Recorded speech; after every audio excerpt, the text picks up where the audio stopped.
2024 లేదా 25లో డిగ్రీ లేదా బీటెక్ చదివారా? సాఫ్ట్వేర్ జాబ్ కోసం ఎదురు చూస్తున్నారా? అయితే కోడ్ జ్ఞాన్ 100 డేస్ కోర్సులో చేరండి, జాబ్ సాధించండి. నమస్కారం అనిల్ సింగ్ గారు. నమస్తే శిరీష. సార్, పెట్టుబడి విషయం గురించి మనము ఎన్నో వీడియోస్లో మాట్లాడుకున్నప్పటికీ చాలా మంది పెట్టుబడి పెట్టేటప్పుడు చాలా జాగ్రత్తలు తీసుకుంటూ ఉంటారు. అయినా కూడా తెలిసి తెలియని మిస్టేక్స్ అయితే చేస్తూ ఉంటారు. అంటే ఏ ఏజ్లో కూడా పెట్టుబడి పెట్టినా కొంతమంది అప్పులుండి వాటిని ఎలా హ్యాండిల్ చేయాలో తెలీదు, కొంతమందికి ఇన్వెస్ట్మెంట్ చేసేటప్పుడు ఇది రైట్ ఏజా కాదా అని తెలీదు. సో ఒక పెట్టుబడి పెట్టేటప్పుడు చేసే మిస్టేక్స్ ఏంటి, వాటిని ఎలా ఓవర్కమ్ చేసుకోవాలి? మనం అందరం కూడా ఒక ట్రెడిషనల్ లైఫ్ అనేది మనము లీడ్ చేస్తున్నాం. We all are like that. Every Indian, specially Indians who go abroad, అంటే కొంతమంది సింగపూర్లో, ఆస్ట్రేలియా, మేబీ యూఎస్లో సెటిల్ అయిన వాళ్ళు కాస్తంత ట్రెడిషనల్ లైఫ్ని కాస్తంత బ్యాక్ బర్నర్లో పెట్టి కాస్తంత మర్చిపోతారు, కొంచెం మోడర్న్ థాట్ ప్రాసెస్లో ఉంటారు.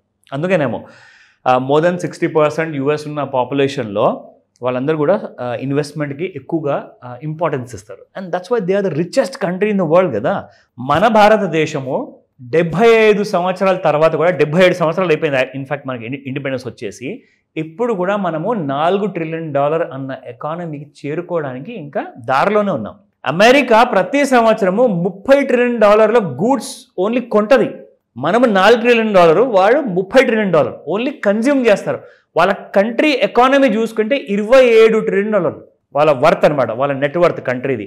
మన నెట్వర్త్ $4 ట్రిలియన్ కూడా లేదు, ఇన్ఫ్యాక్ట్ $3.5 ట్రిలియన్ మధ్యలో ఉంది. మన యువత ఎవరైతే ఉన్నారో, because India is a young country కాబట్టి, ఎనీబడి హూ ఇస్ 20+ వాళ్ళందరి కోసము 20, 30, 40, 50 వాళ్ళందరి కోసం ఎవరెవరు ఎంత ఏ ఏజ్లో ఇన్వెస్ట్మెంట్ చేస్తే ఎంత డబ్బులు వస్తాయి. మీరు ఒకవేళ అట్ ద ఎర్లియస్ట్ ఏజ్లో స్టార్ట్ చేస్తే జస్ట్ $100 పెట్టుబడి స్టార్ట్ చేయండి. ప్రతి నెల $100 స్టార్ట్ చేయండి. మీకు రిటైర్మెంట్ ఏజ్కి 60th ఏజ్కి మీరు చేరుకోవాలి అంటే మీకు 40 సంవత్సరాలు గడవాలి. 40 సంవత్సరాల తర్వాత $100 జస్ట్ ప్రతి నెల మీరు పెట్టుబడి పెడితే మీకు వస్తాయి $2,39,00,000. లాస్ట్ టైం మీరు వీడియో చెప్పినప్పుడు ఇయర్ వైస్లో కొంచెం పర్సెంటేజ్ పెంచుతూ చేయాలి అన్నారు. అదే ఇక్కడ కూడా అప్లికబుల్ అవుతుంది? అబ్సల్యూట్లీ. సి, మన ఏజ్ పెరుగుతున్న కొద్దీ మన జీతాలు పెరుగుతూ ఉంటాయి, మన కోరికలు, మన అవసరాలు, మన లైఫ్ స్టైల్ అన్నీ మారుతున్నాయి. సో మీరు ఆ ఇంక్రిమెంటల్ గ్రోత్ అనేది పర్సనల్ లైఫ్లో చూసినప్పుడు ఫైనాన్షియల్ లైఫ్లో కూడా, ఫైనాన్షియల్ ఇన్వెస్ట్మెంట్ కూడా కాస్తంత ఇంక్రిమెంట్ అనేది చూపించాలి. సో నేనేమంటున్నానంటే, ఈ సంవత్సరం మొత్తం 12 నెలలు మొత్తం మీరు $100 పెట్టుబడి పెడితే నెక్స్ట్ ఇయర్కి వచ్చేసేసి 50% పెంచండి మీ పెట్టుబడిని, అంటే $50 మాత్రమే. సో ఆ $50 కాకుండా నెక్స్ట్ సెకండ్ ఇయర్లో మళ్ళీ మీరు $150 పైన మళ్ళీ 50% పెంచండి, అంటే $225 అవుతుంది. సో అలా మీరు పెంచుకుంటే 40 సంవత్సరాల వరకు $2,39,00,000 అబ్సల్యూట్ రిటర్న్స్ అంటున్నాను నేను. ఇది కూడా మినిమం నేను చెప్తున్నా. ఒకవేళ నేను మీకు ఇచ్చింది ఒక రూల్ ప్రకారంగా 12% అయితే మినిమం వస్తుంది ప్రతి సంవత్సరం అని చెప్పేసి, అదే 24% వచ్చింది అనుకోండి, ఈ $2,40,00,000 కాస్త మీకు $4,80,00,000 అయిపోతుంది. అంటే ఇట్ గివ్స్ డబుల్ అన్నమాట. అంటే పవర్ ఆఫ్ కంపౌండింగ్ అనేది పెరుగుతూ ఉంటుంది. సో మినిమం మాత్రం ఇది మీకు వస్తుంది. ఓకేనా? సో జనరల్గా నా దగ్గర ఒక చిన్న ఆన్లైన్లో రీసెర్చ్ చేస్తే ఏ ఏజ్లో ఎంతమంది ఏం టైం వేస్ట్ చేస్తున్నారు, ఎక్కడ వాళ్ళ ఫోకస్ అంటూ పోతుంది అన్న విషయం చెప్తే మీరు నిజంగా ప్లెజెంట్గా షాక్ అయితే ఎవ్వరు, మాకు ఇవన్నీ తెలిసిందే కదండి అంటారు. కానీ ఇవన్నీ మీరు తప్పులు చేయకుండా నేను చెప్పింది మీరు చేస్తే you will see a strong financial growth. Now the biggest mistakes పెట్టుబడి విషయంలో అందరు ఏం చేస్తున్నారంటే, 20వ ఏట వచ్చినప్పుడు నాకు సినిమాలు కావాలి, పిజ్జాలు కావాలి, క్లబ్బింగ్ కావాలి అంటారు, మంచి మంచి బైకులు కావాలి, మంచి మంచి వస్తువులు కొనుక్కోవాలి, బట్టలు కావాలి అంటారు. ఇవన్నిటికీ స్పెండ్ చేసిన తర్వాత ఇంకా డబ్బులు సరిపోకపోతే ఇంకా జనాల దగ్గర అప్పులు తీసుకుంటారు. బిఎన్పిఎల్ కూడా ఉంది మనకు. బిఎన్పిఎల్ అంటే ఏంటి? Buy now pay later.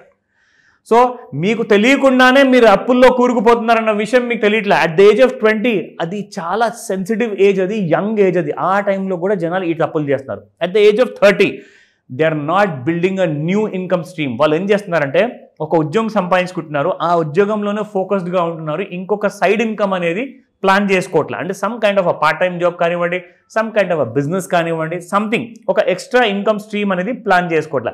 At the age of 40 మీరు అప్పులు తీసుకునేవి ఏవైతే ఉన్నాయో at the age of 20, at the age of 30, అది 45 సంవత్సరాలు మీరు అచీవ్ అయిన తర్వాత కూడా ఆ అప్పుల్ని ఇంకా తీర్చుకుంటూనే ఉన్నారు. నా దగ్గర అసలు అప్పులు కట్టడానికే డబ్బులు లేదు సార్ అంటే మీరు పెట్టుబడి అంటారేం సార్ అని చెప్పేసి నాకు చాలామంది చెప్పారు. దానికి ఎవరు బాధ్యులు? Your self. మీరు అలాంటి ప్లానింగ్ చేయలేదు కాబట్టి. That's the reason. Now 50th ఏజ్లో not saving enough for retirement. ఎందుకంటే మీరు పెట్టుబడి పెట్టే విషయం గురించి అయితే పట్టించుకోవట్లా. మీరు ఏం చేస్తున్నారు?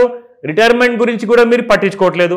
ఓన్లీ ఈ రోజున మనం ఇంత సంపాదించామా, ఈ నెల ఇంత సంపాదించామా, ఇంత ఖర్చు పెట్టామా, బ్రతికామా, హ్యాపీగా లైఫ్. అంటే నెక్స్ట్ మంత్ మరి అవసరం ఏదైనా ఎమర్జెన్సీ వస్తే డబ్బులు లేవు. కానీ మీరు 100 రూపాయలు ప్రతి నెల అట్ ద ఏజ్ ఆఫ్ 20 మాత్రమే. మరి 30 ఏజ్ ఉన్న వాళ్ళ సంగతి ఏంటి చెప్తా. Look at this. ఎవరైతే అట్ ద ఏజ్ ఆఫ్ 30 ఉన్నారో శిరీష, 20 ఏజ్లో ఉన్నప్పుడు మీరు 100 రూపాయలు ప్రతి నెల, దాన్ని జస్ట్ మీరు నేను ఇందాక చెప్పింది 50% పెంచుకోపోమని చెప్పేసి. కానీ 20 ఏజ్ ఉన్న వాళ్ళు ఓన్లీ 20%, అంటే సంవత్సరానికి 20 రూపాయలు మాత్రమే పెంచుకుంటూ వెళ్ళండి. మీకు 2,39,00,000 వస్తాయి. జస్ట్ 20 రూపీస్ మాత్రమే, 20% మాత్రమే. ఇది 40 సంవత్సరాల వరకు. ఓకేనా? At the age of 30 you invest 100 rupees per month, కానీ 35% పెంచుకుంటూ వెళ్ళండి ప్రతి సంవత్సరం. అంటే 35 రూపాయలు అండి. 35%, 100 రూపాయల పైన 35 రూపాయలు అంటే 135 rupees from second year onwards. అది కూడా మీరు రిటైర్మెంట్ ఏజ్ మీరు 30 ఏజ్లో ఉన్నారు కాబట్టి 60కి రిటైర్ అవ్వాలి అంటే 30 సంవత్సరాలు మీరు పెట్టుబడి పెట్టాలి. మీకు ఎంత వస్తుంది అప్పుడు? 100 రూపాయలు ప్రతి నెల పెడితే 5,16,00,000. మీరు at the age of 30 start చేస్తే. Now at the age of 40 ఒకవేళ మీరు స్టార్ట్ చేస్తే ఏం చేయాలి? ఎందుకంటే మీరు రిటైర్ అవ్వడానికి మీకు ఎక్కువ సమయం లేదు. ఓన్లీ 20 ఇయర్స్ మాత్రమే ఉందన్నమాట. సో 20 ఇయర్స్ ఉన్న వాళ్ళు ఏం చేయాలి అంటే 500 రూపీస్ ఎవ్రీ మంత్ మీరు పెట్టుబడి పెట్టేసి మినిమం 50%తో పెంచుకుంటూ వెళ్ళాలి ఎవ్రీ ఇయర్. అప్పుడు మీకు వస్తుంది 6,73,00,000 ఆఫ్టర్ 20 ఇయర్స్. ఎందుకంటే మీరు రిటైర్ అవ్వబోతున్నారు 60వ ఏట. నా 40 ఇయర్స్ వరకు నేను చెప్పామా? 50th ఇయర్లో మీకు ఇంకా 10 సంవత్సరాలు మాత్రమే ఉంది. మీరు రిటైర్ అవ్వబోతున్నారు. టెల్ మీ వన్ థింగ్, మీరు నిజంగా ఇక్కడ దాకా మీరు ఆగారంటే నేనేం చెప్తాను తెలుసా? దానికి అర్థం ఏంటంటే ఫైనాన్షియల్ టర్మినాలజీలో you have miss the train అనమాట. You have miss the train for a secured financial future. So మీకేం దక్కుతుంది ఆ ఏజ్లో మీరు ఒకవేళ ఇన్వెస్ట్మెంట్ చేస్తే అంటే మీరు ప్రతి నెల 5,000 రూపాయలు అట్ ద ఏజ్ ఆఫ్ 50 మీరు పెట్టుబడిగా పెడితే దాన్ని మీరు ప్రతి సంవత్సరము 10 సంవత్సరాల వరకు 50%తో పెంచుకుంటూ వెళ్ళినా మీకు ఎంత వస్తుంది 10 ఇయర్స్ తర్వాత? 1,11,00,000 ఓన్లీ. పథెటిక్. మీరు 50 ఏళ్ళ ఏజ్ ఉన్నప్పుడు 60వ ఏట మీరు జస్ట్ 1 కోటి రూపాయలతో రిటైర్ అయితే మీకు ఏం సరిపోతుందండి? ఇక్కడ మీరు చూసుకుంటే హైయెస్ట్ అమౌంట్ ఎంతవరకు వచ్చింది శిరీష? 6,73,00,000. అంటే మీరు ఆ సమయాన్ని వృధా చేసుకున్నారు, మీ ఏజ్ని వృధా చేసుకున్నారు అక్కడ. సో కాబట్టి స్టార్ట్ అట్ ద ఎర్లీ. ఎక్కువగా పెట్టుబడి పెట్టండి. నేనైతే ఎగ్జాంపుల్ ఒక 100 రూపాయలు తెచ్చా, నేను అనుకుంటా మీరు ఈజీగా ప్రతి నెల 1000 రూపాయలు పెట్టచ్చేమో. So I think you can start immediately. ఒకవేళ 100 కాదు 1000 రూపాయలు మీరు పెడితే మీకు 2,39,00,000 బదులు 20,40,00,000 వరకు వస్తుంది. So just imagine. ఈ రోజే కాల్ చేయండి, డౌట్ ఉంటే నేను మీకు ఆ క్లాస్లో తీర్చేస్తాను. Thank you sir. Thank you so much. Welcome Sirisha. Suman టీవీలో మీ పర్సనల్ అండ్ బిజినెస్ ప్రమోషన్స్ కోసం కింది నెంబర్కి కాంటాక్ట్ చేయండి.